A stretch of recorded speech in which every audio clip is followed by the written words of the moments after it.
ભાગવત ભગવાનની જય. સંત તુકારામ કથા વાર્તા શ્રવણ કરતા કરતા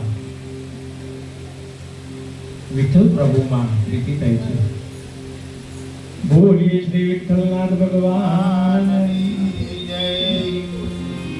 વિઠ્ઠલનાથની પ્રેરણાથી હું ઉપદેશ આપવા આવ્યો છું. મેં ગુરુદેવને કહ્યું, ભગવાનની કોઈ સેવા ચાકરી નથી કરી, મારા ગુરુએ મારા પર કૃપા કરી, ગુરુમંત્ર આપ્યો રામકૃષ્ણ હરિજી. ગુરુ દક્ષિણામાં ગુરુ મારી પાસે તુક એટલે કે ઘી માંગ્યું.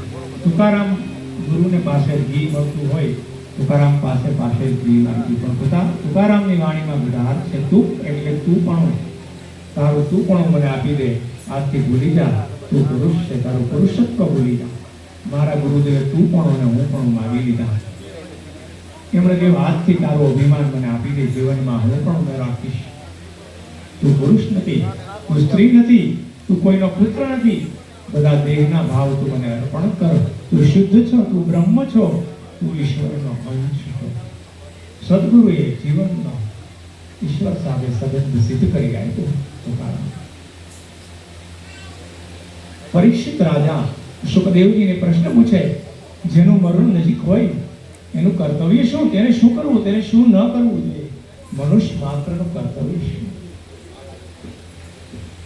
પરીક્ષિતને 7 દિવસ પછી મૃત્યુ છે એની ખબર નથી.